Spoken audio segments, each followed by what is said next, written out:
Pozdrav svima, sa vama je Nenad Odanović i danas ćemo da probamo da postignemo efekat što dobiju fotografi tokom, na primjer, svadbenih slika. Sada da vam pokažem, na primjer, ovo će sve uraditi bez jednog dodatnog filtera. Znači, sve ovo imate kao osnovne filtere u sklopu Photoshopa. Ja koristim CC, znači Photoshop CC.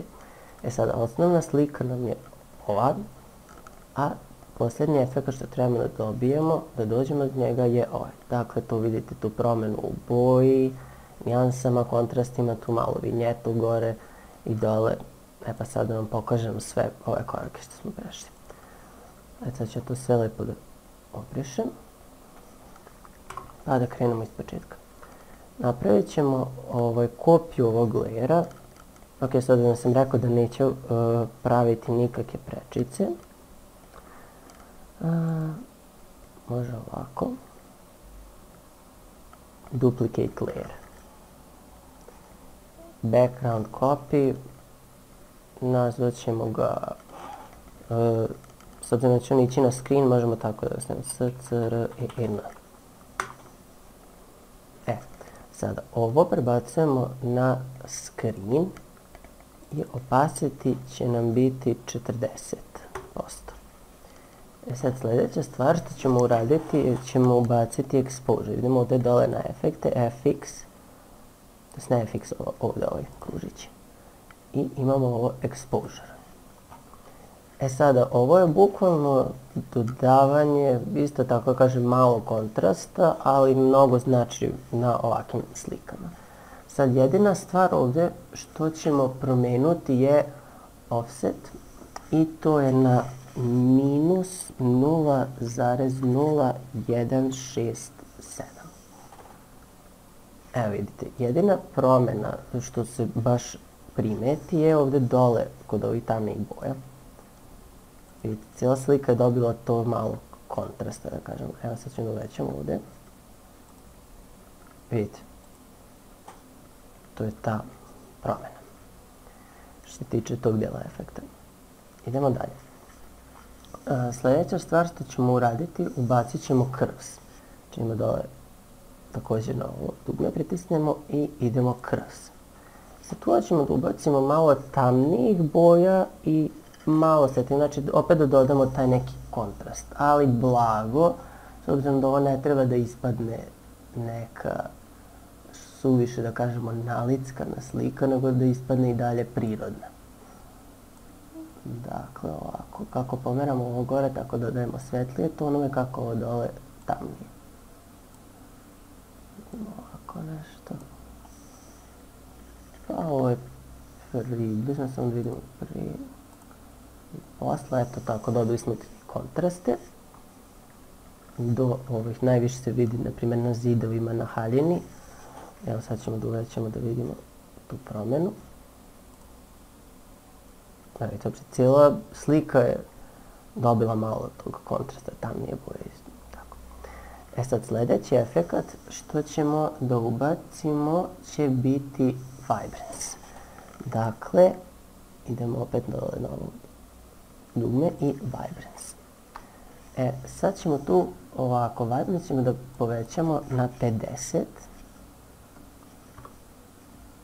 a saturation ćemo da ostavimo na 0. S obzirom da ukoliko smanjimo, evo kao što vidite, saturation pretvaramo sliku onako crno-bijeli efekt, to nam trenutno ne treba, tako da to nećemo da vidimo i vraćamo na 0. Ukoliko povećavamo najčešće crvene boje se najviše ostaknu, vidite, na primjer na licu. Sad ćemo da imamo, samo da približimo.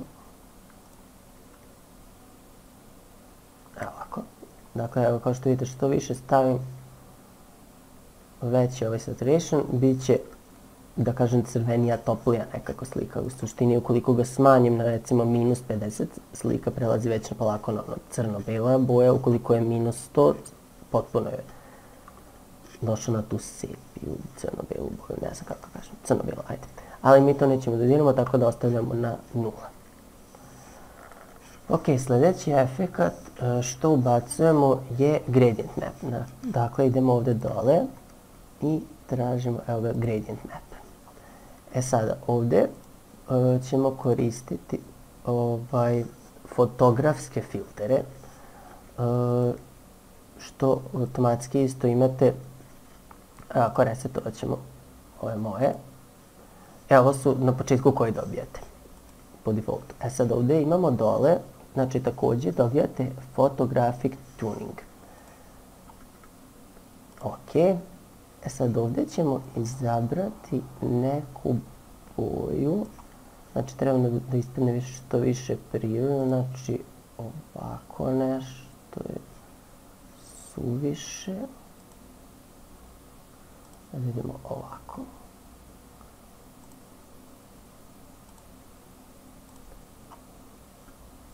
Ok, samo da vratimo cijelu sliku da vidimo. I prebacit ćemo to na 40%. 40% i blending mode će nam biti soft light. Evo vidite kako sad, znači dobijamo tu, da kažem, topliju boju, znači sve više prirodno nekako deluje.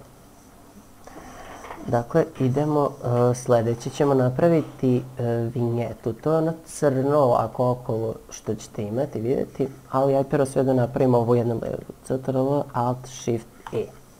Kako bi sve pretvorili u jedan layer.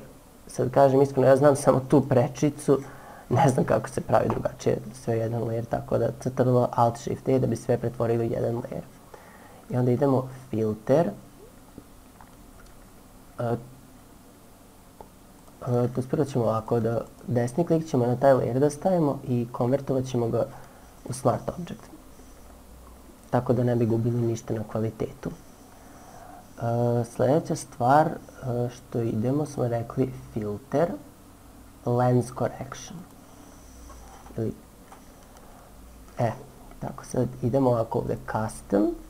E sad ovdje možemo da utičemo na tu, kažem, vinjetu, veličinu, položaj i sve ostalo. Sad da bi dobili onaj traženi efekt što smo ranije dobili, ovako vinjetu smanjujemo na -100 ili ti skroz levo da odlučimo i midtones ostavljamo na 50.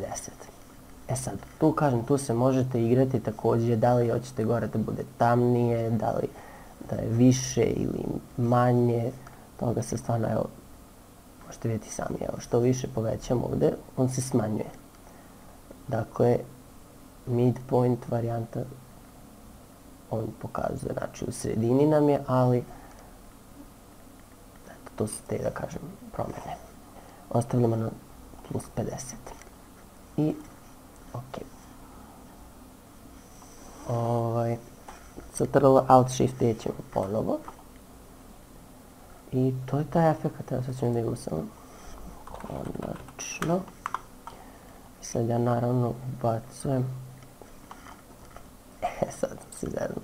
Pošto sam obrisao sve one layere, nisam stavio svoj potpis, ali ajde da recimo iz Camtasia, evo ga, potpis je tu.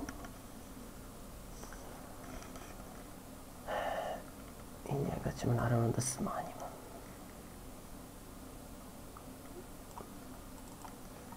Sad, ukoliko se dobro sećam, ja mislim da sam njega stavio ili na screen ili na overlay. Na overlay sam ostavio. Zato što on ne treba da skreće toliko pažnju, ali treba da bude tek toliko, da kažem, primetljiv. Dakle, vidi se ko je radio sliku i sve ostalo. Mislim, to uopšte u ovom trenutku nije bitno. E sada ćemo, ovako, opet sve ćemo to da stvarimo jedan layer, Ctrl, Alt, Shift, E i da pogasimo sve layere, sve efekte moguće što smo pravili na slici, da vidimo pre i posle. Evo, ovo nam je slika što smo imali na samom početku i ovo nam je slika posle. Tako da vidi se ta promjena u bojama, stavili smo malo sunce da ima tu kontrasta i ostale stvari. Sad to što meni računar malo baguje. Ne znam šta je kažem za to. U suštini to je taj efekt što fotografi otprilike dobijaju. Naravno oni mnogo to bolje odrade i sve stoji, ali oni imaju i raznih dodatnih filtera kao što sam i ja ovdje instalirao, ali ovo me, kažem, bez jednog, da kažem, dodatnog filtera koji morate da instalirate, znači koraci su ovi. Sada što se tiče, kažem, ovih količina za exposure, curves, vibrance, gradient map i ostale filtere, to je sad na vama i sve zavisi od svake slike koju ćete uzeti, tako da eto, to je, ja mislim, otprilike to. Ja sam Nenad Dodanović i ovo je bio tutorial za pravljanje fotoefekata, ja kažem. Pozdrav!